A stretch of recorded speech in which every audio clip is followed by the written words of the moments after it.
Hi and welcome. Thank you so much for attending the hot topic for November for the CSU EPN.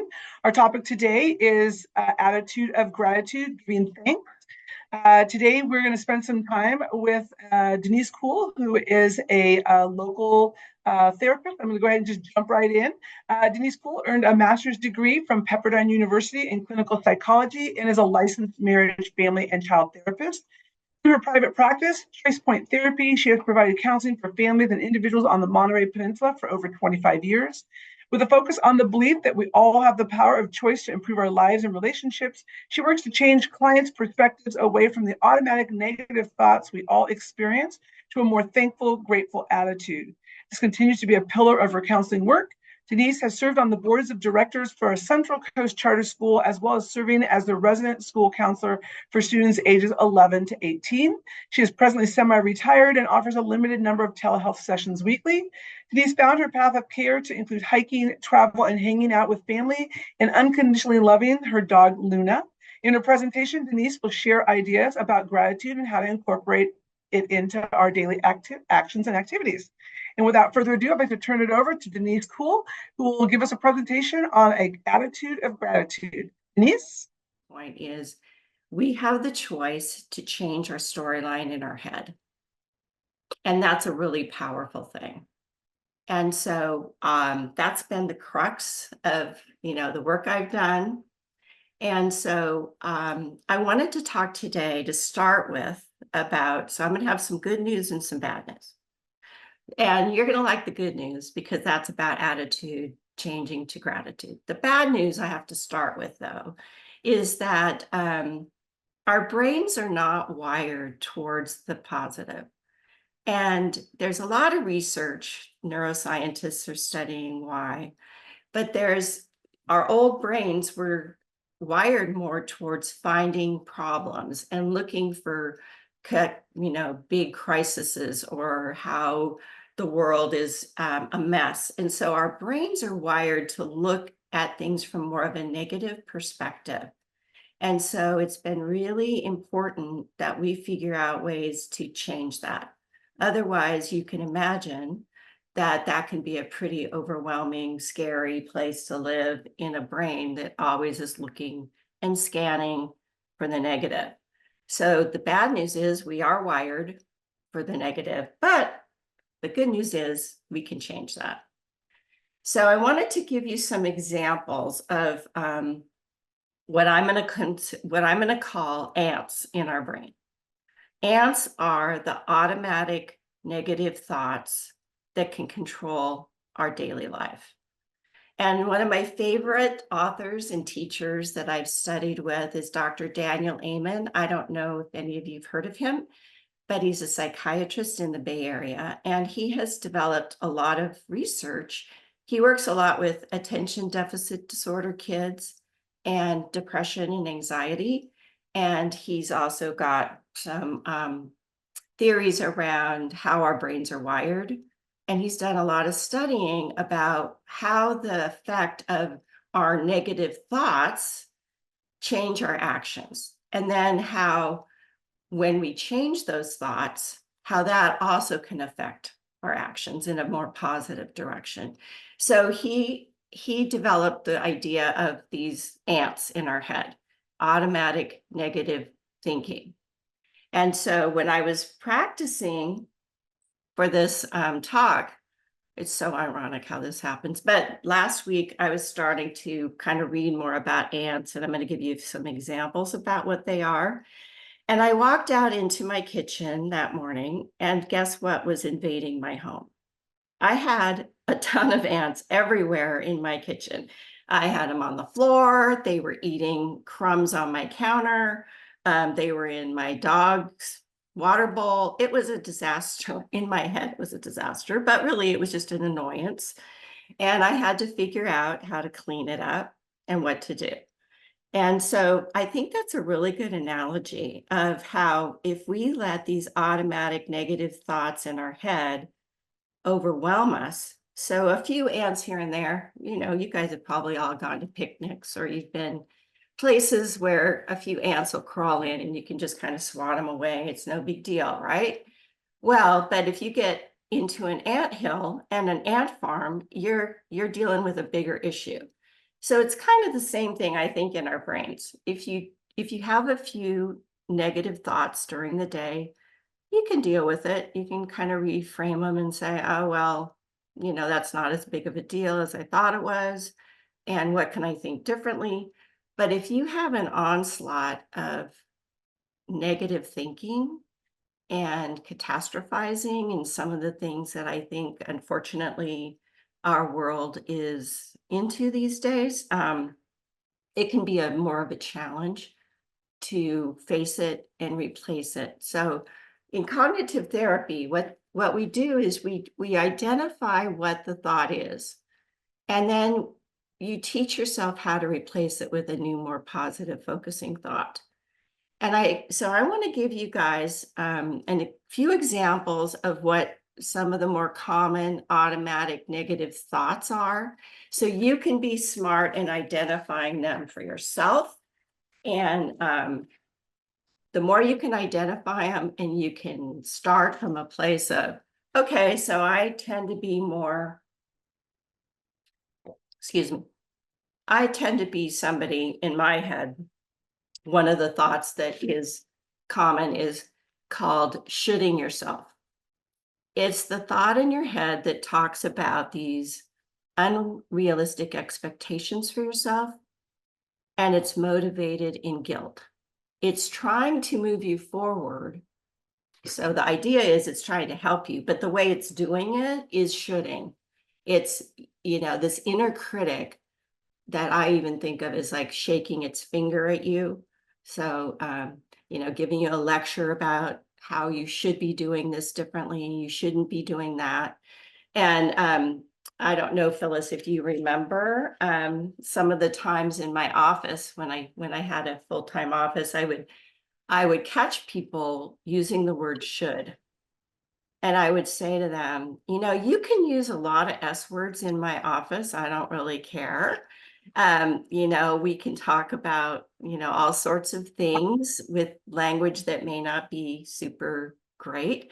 But when it comes to the word should, I would jump on that with people and say, that is a very negative way to view it.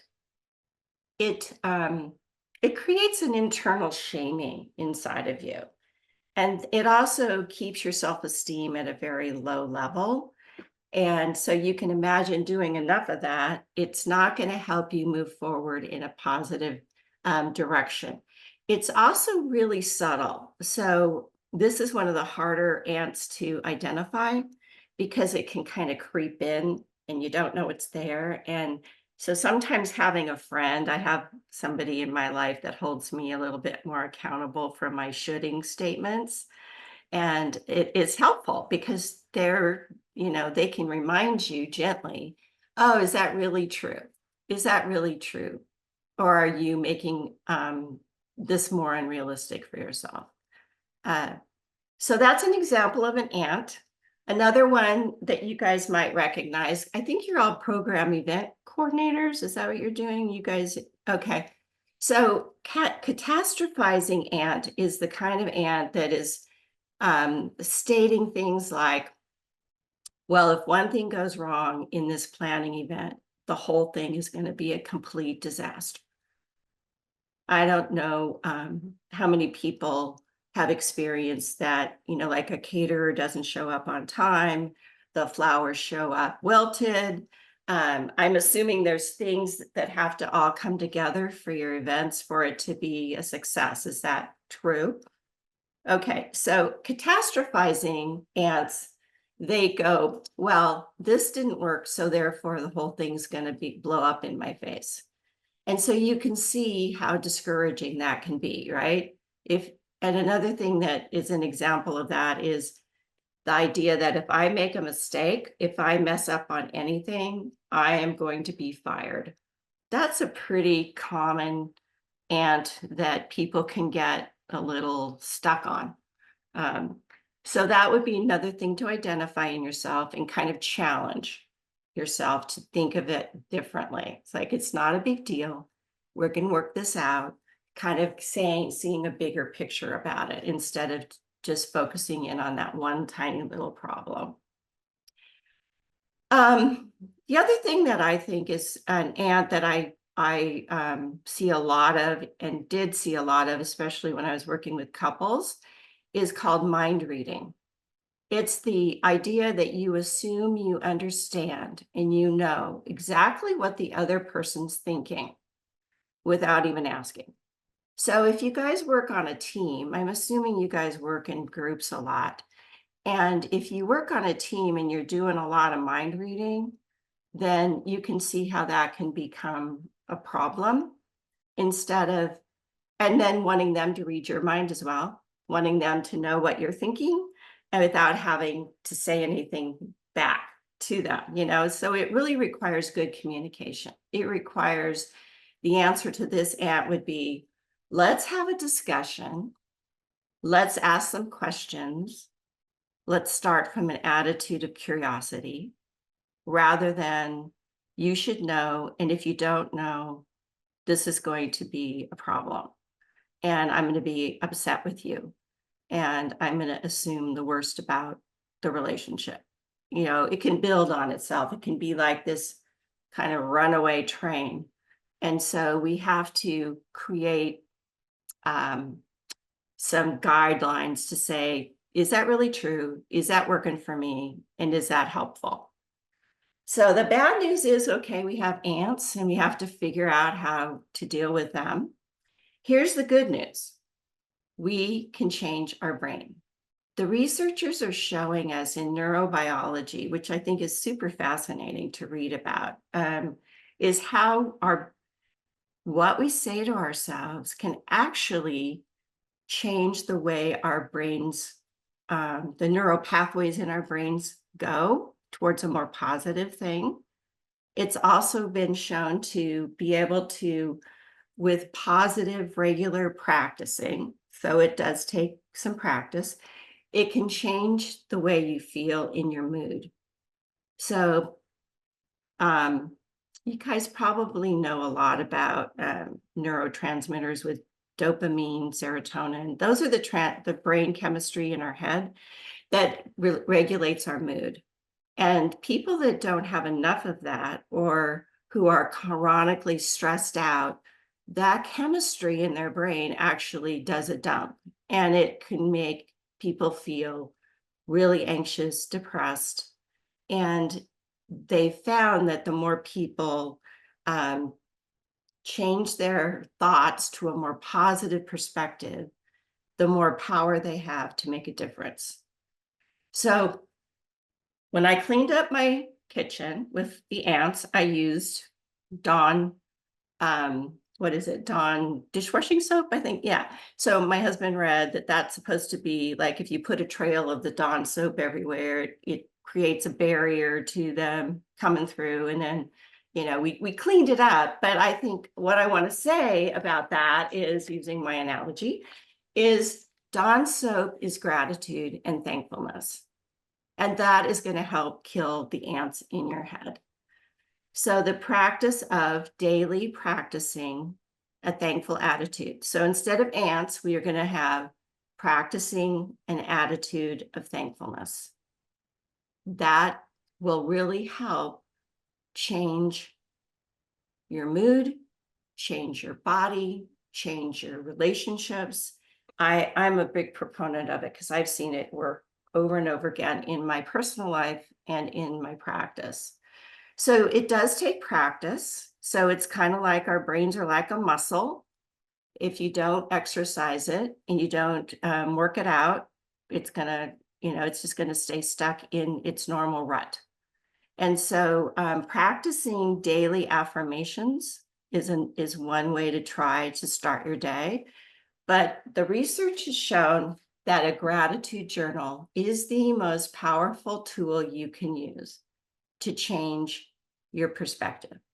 It sounds really simple, and at first I'm like, oh, well, this just, how is a little journal going to make a big difference? And as a kid, I always kept a journal. And I actually reread some of them recently, and they were pretty depressing, actually. I was like, it felt worse after I read it. It was supposed to be helpful, but a lot of times when we journal about things, it's all the stuff that we're upset about. It's what didn't go right, our complaining. And there's nothing wrong with that to a certain degree. But the kind of journal that I'm talking about is one where you sit down and you start your day every day with a list of I haves rather than a list of I wants or I don't have. And there was a recent study at Harvard University, which I think is a pretty, credible source.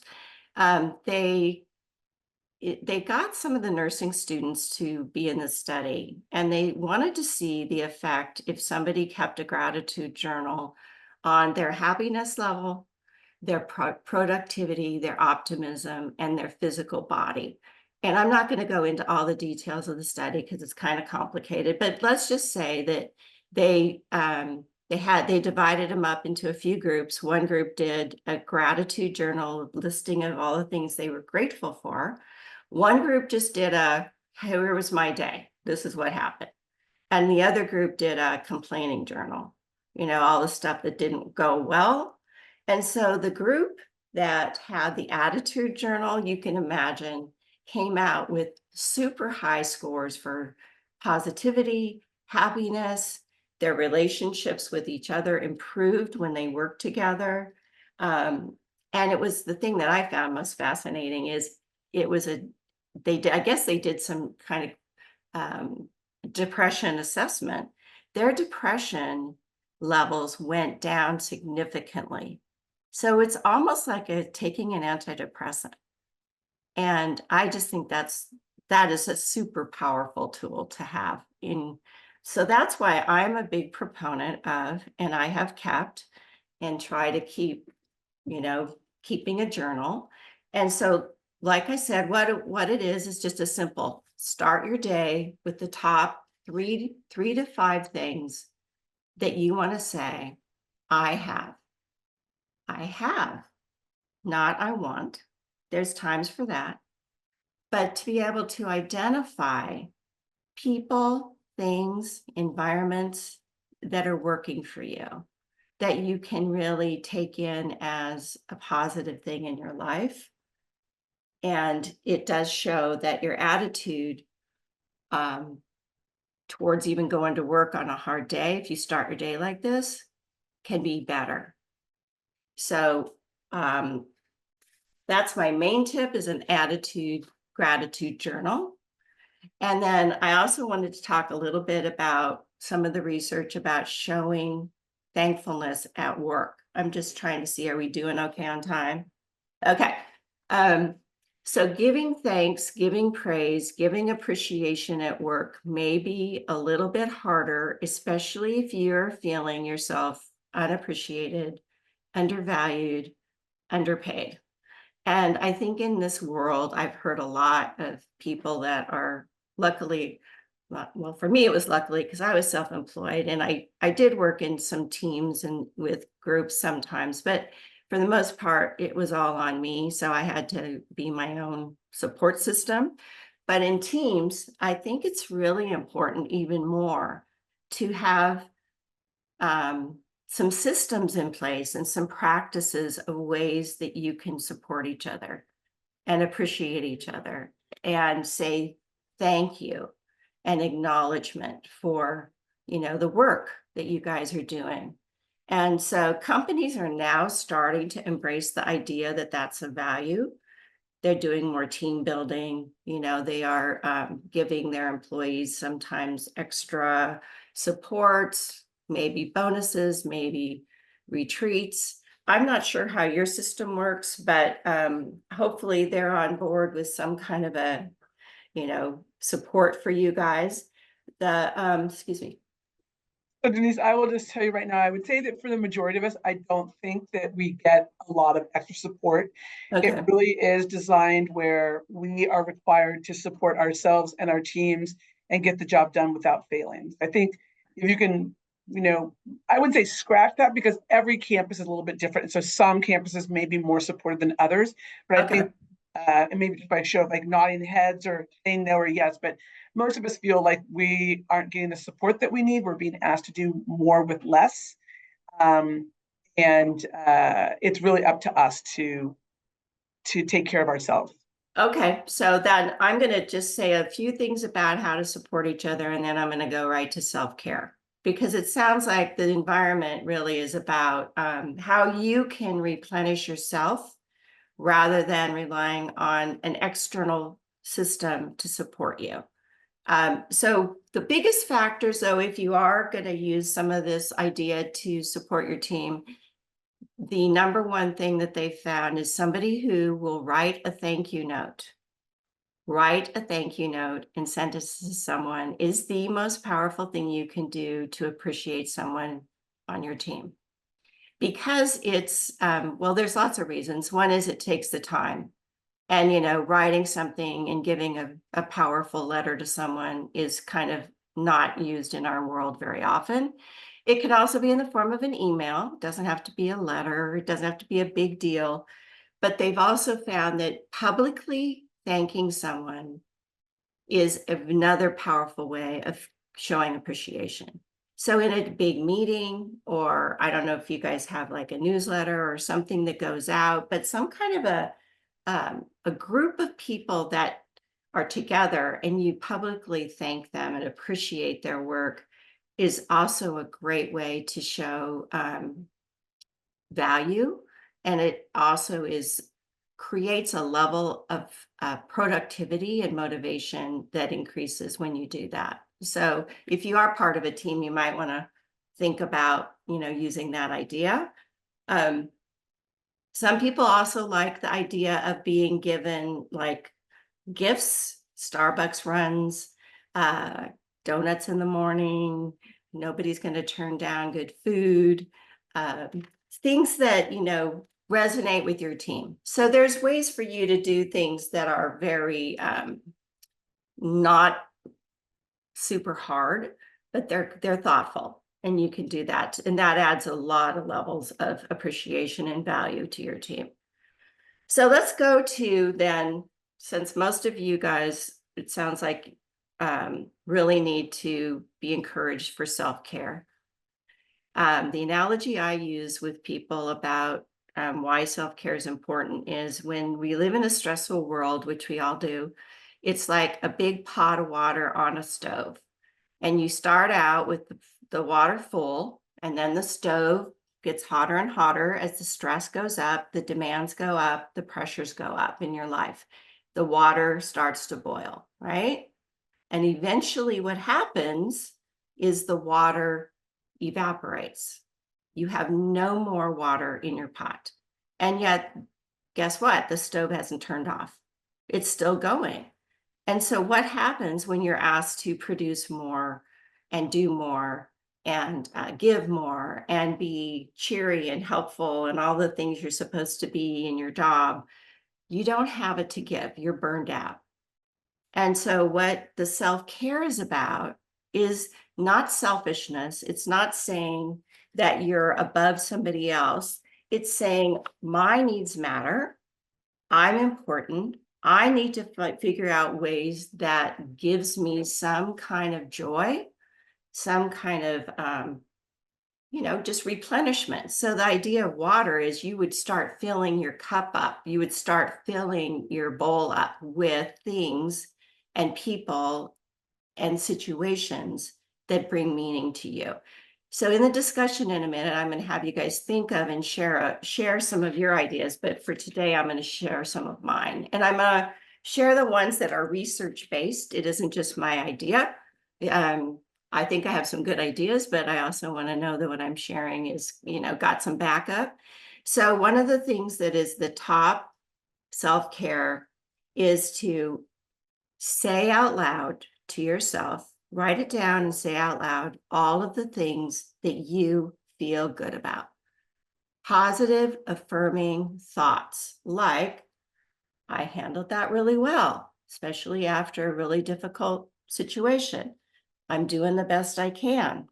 I'm capable, I'm smart, I'm creative, I'm loyal. Whatever words and adjectives you resonate with, that can become part of your journaling. And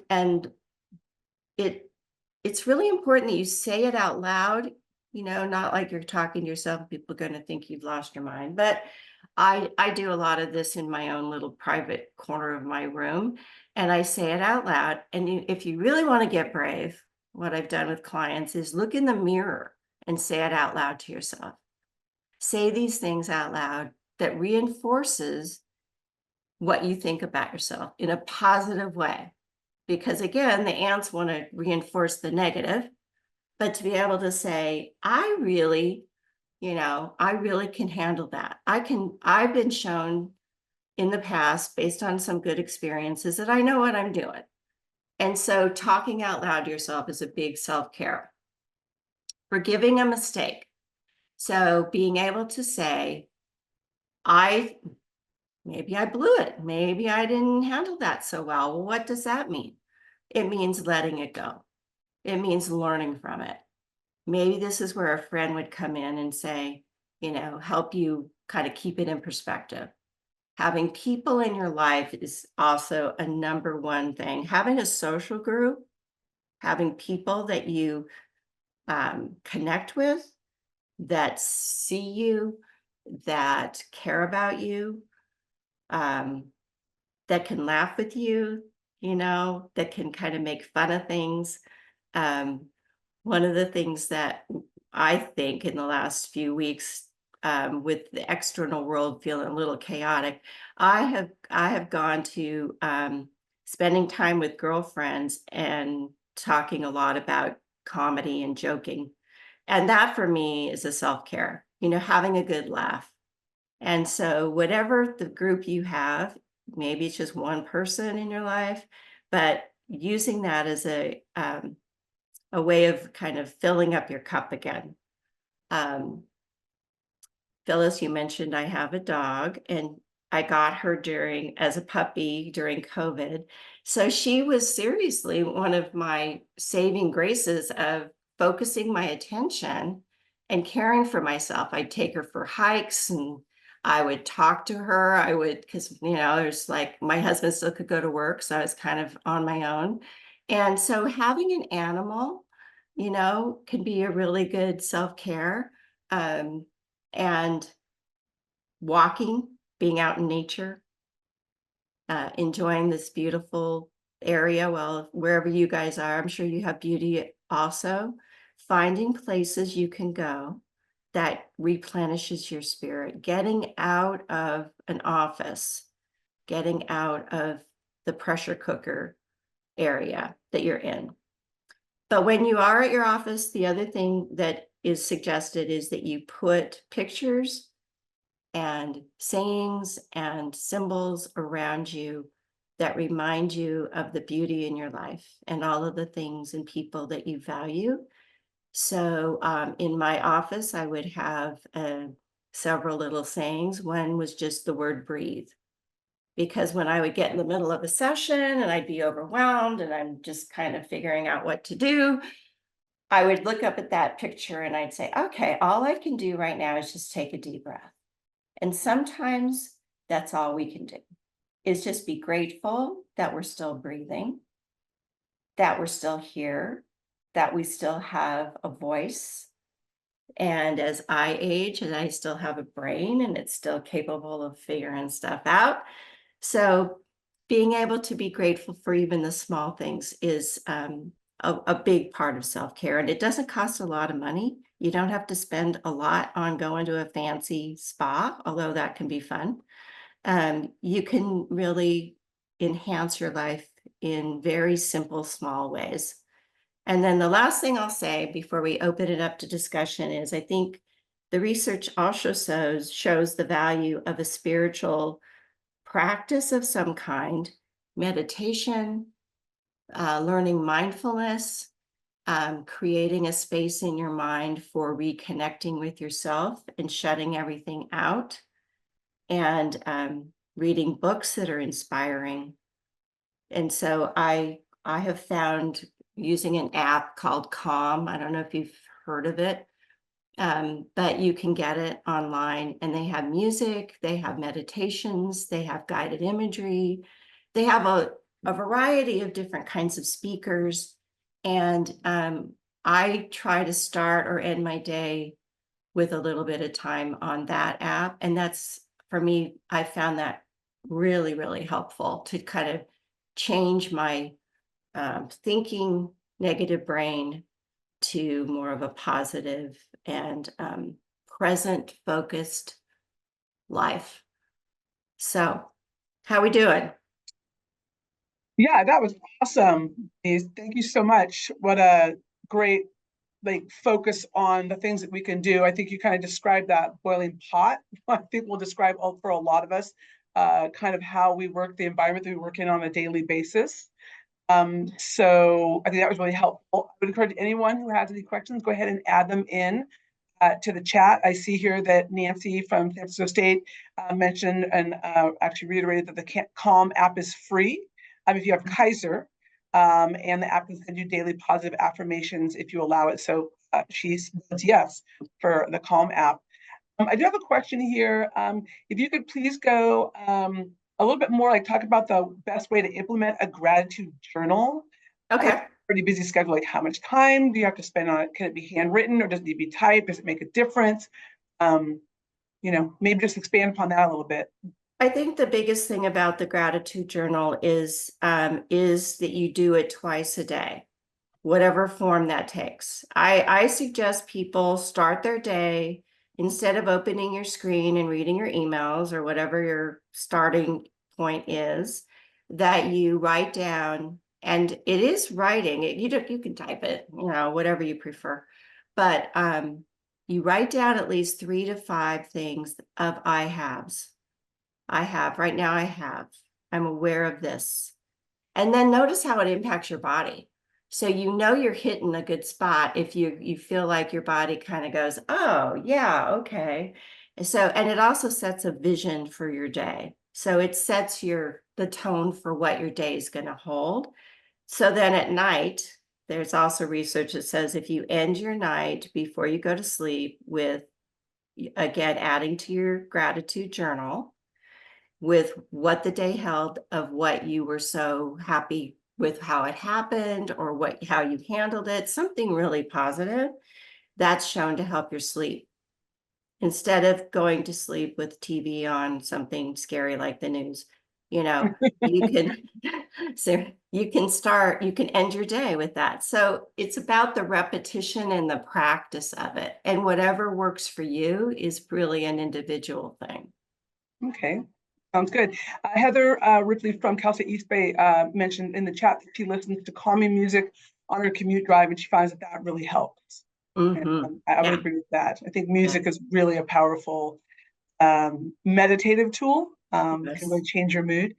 Another question that was submitted, can you expand upon having an area in your office to remind us of the beauty in our lives? What does that look like? Say it again. I didn't hear you. What? Can you expand upon having an area in your office that reminds us of the beauty in our lives? What does that look like? What's included in that? Can you expand upon that idea? Oh, okay. Well, I had an office, and I would create a feeling. For me, one of the places that I've traveled extensively and I love is Hawaii. And so I would bring back things from the islands and pictures of some of the places that were the most meaningful for me. So when I would look at that, it would kind of launch me back into trigger memories of some real positive things. And people, obviously photos of families members that are going to trigger something positive in you. Colors can make a difference. If you have a certain color for me, it's green. So I don't know if you can see some of the green in the background of my office. It's a color that I resonate with. So something tangible. I also carry with me sometimes. This is a rose quartz heart. It was given to me by my grandmother. And when I feel anxious, sometimes I just carry it into my pocket, and I I would have it on my desk at my office. So it would remind me again of something real, precious and positive for me. So stuff like that. Yeah. And I think you've got some things behind you in your office, right? Oh, I did start that little area. Mine's right over here.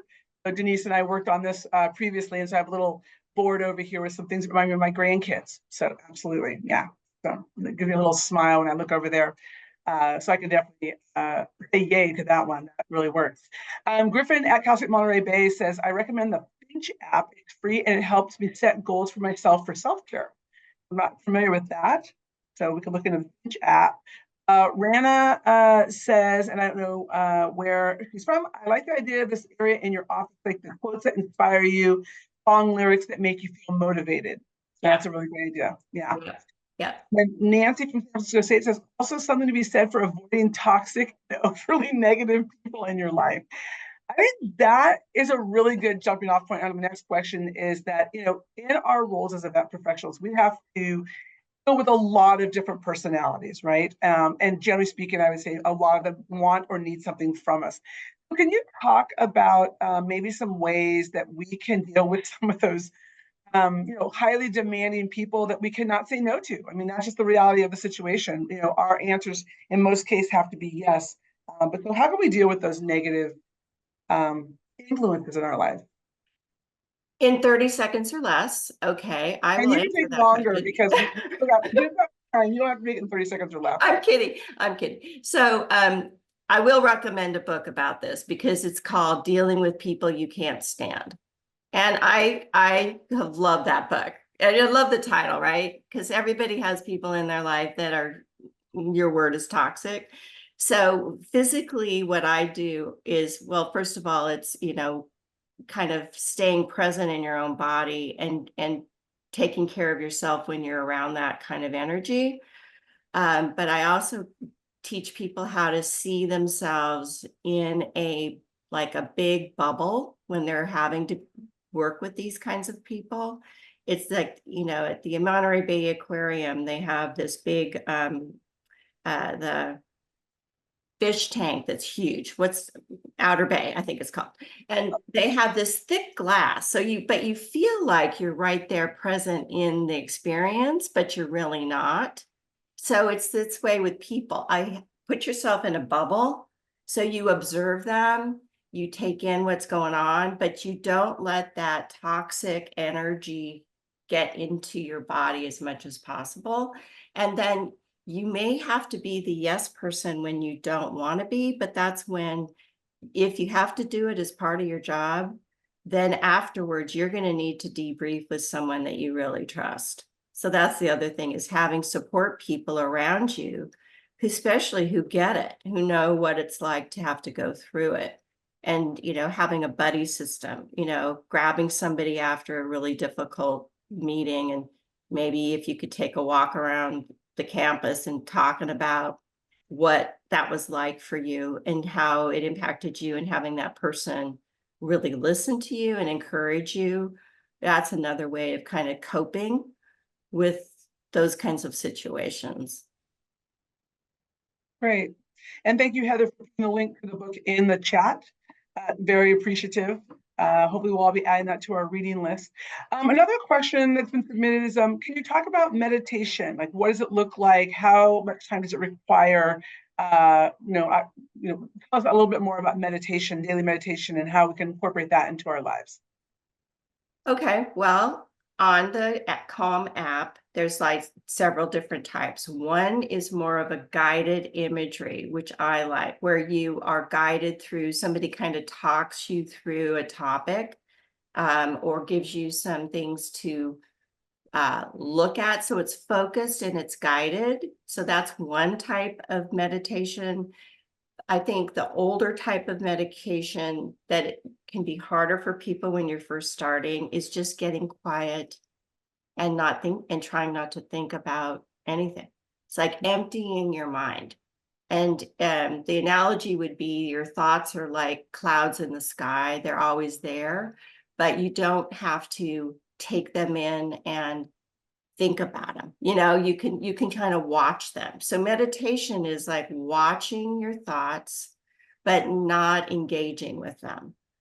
And so for me personally, the emptying your mind meditation hasn't worked as well for me as a more of a guided tool.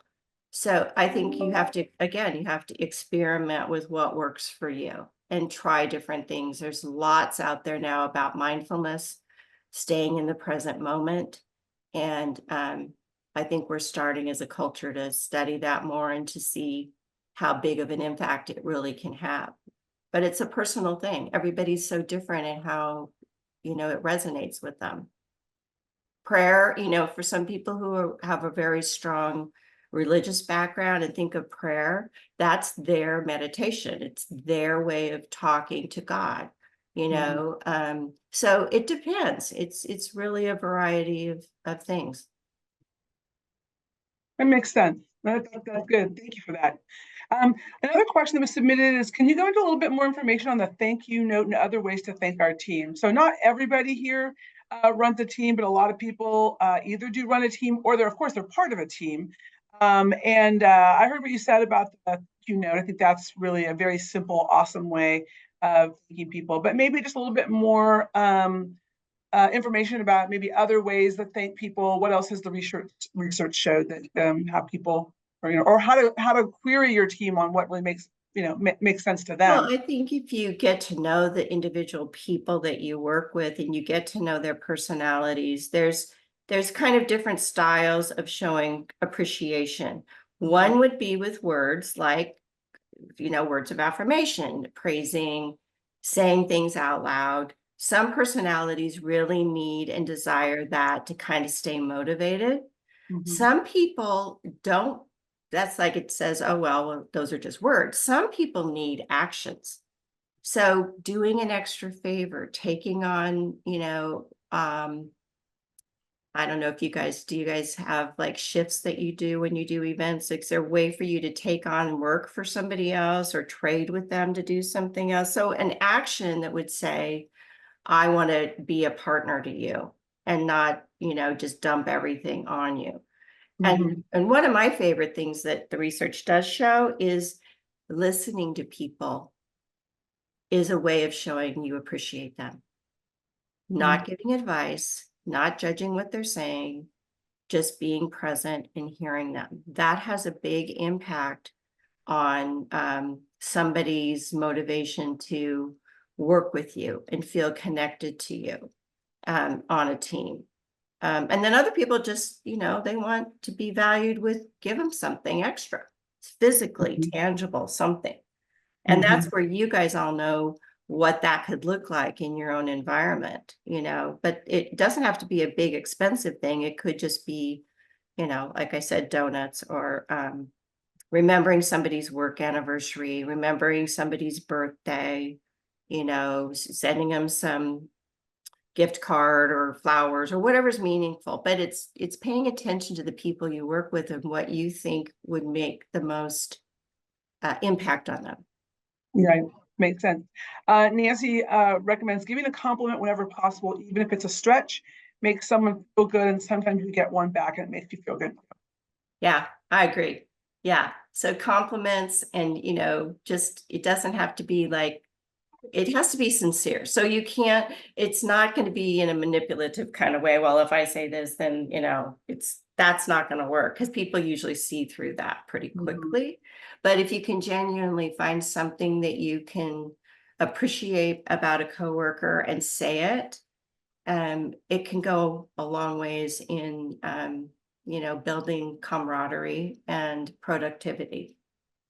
Yeah, and that makes sense. I think for a lot of us leaders, and I'll speak for myself too, that I do practice a lot of those types of thankfulness that you've mentioned, donuts or coffee, or we've actually recently taken on wellness hours on campus. So from 12 to 2 on Fridays, no meetings can be scheduled. And so we're doing things like we painted pumpkins and other things. But interestingly enough, I do that for my team, but I'm not the receiver of those types of things. So there isn't anything coming down the line. And so for those of us who are leaders who aren't necessarily being led by people who are offering those kinds of thank yous, or they're, maybe it's not enough, right? And I know we talked about the gratitude journal and praising ourselves, but you talk about it's a little bit more about how to make ourselves feel or how to reward ourselves, because in some ways we can't give ourselves a raise, can't really give ourselves time off, and we can certainly buy our own cup of coffee. But is that like where really like the gratitude journal comes in? Is that where we're going to be really like expressing our appreciation for ourselves? Or I really like the idea about the saying it out loud and then being brave in the mirror. I think that takes a lot of bravery to look yourself in the eye and say those things. Is that really how leaders who aren't necessarily getting the thanks that they want, is that how they would thank themselves? Well, I think it's a really tough situation. I'm not going to sugarcoat it and say going to work in an environment where you're feeling overstressed, overpressured, undervalued, underpaid day after day, that's a mountain to overcome. So let's just start with the truth that it's not an easy thing. So that's where your internal dialogue, even in those situations, and what you say to yourself about that can make a difference. So appreciating how hard it is, to yourself, like nobody knows except for your own, your own people, maybe your close people around you, how hard this is. And so on your days off, on your time off, even in the middle of the day, is just speaking the truth about this is hard. I think the world has gotten harder, less staff since COVID. That's been my impression. And you just be able to say, this is where we're at, and this is what I'm going to do with it. This is how I'm going to choose to value myself and appreciate myself. And if there's a possibility to talk to people to see if you can make some changes within the organization, advocate for what you need, that certainly is part of it too. But I just don't know all of your individual situations, to know if there's places you can go to have your voices heard, or if it does have to be more of a self-care focus at this point. And recognizing that it's really challenging to be in this environment right now. And so it's a complicated question, and I wish I had, the perfect magic wand answer of how it can be easier, but surrounding yourself with loving, caring, supportive people can go a lot, especially when you're out of work, like leaving work at work, leaving it there, setting it there, and not taking it with you at home. Yeah. Well, I do think that this group, the CSU-UC-EPN, is actually that group for a lot of us. I think this is where we do come for our a place to vent and a safe place where we can exchange ideas. And so I think that is something that this group does for one another. And so that's really a plus. And of course, there is no magic bullet or no magic wand, right? We all know that. But I think the ideas that you've shared with us were just really helpful, and really appreciate the discussion and the presentation and spending your time with us. And I will get ready to close this session and thank everyone for being here today. I hope you found the time that we've spent together helpful, and take away some self-care ideas with you as we head into what is going to be a busy holiday season. Right before we get into a very busy commencement season. There will not be a hot topic for December because we're going to allow everyone just to enjoy and relax for the holidays. The January hot topic will be on commencement, because I'm sure that's going to be on everybody's mind. And I just want to thank you, Denise, for being here and spending time with us. We really appreciate it. And we look forward to seeing you all in January, and watch your emails. There'll be more information forthcoming. Thanks so much. Have a good day. Happy Thanksgiving, everybody.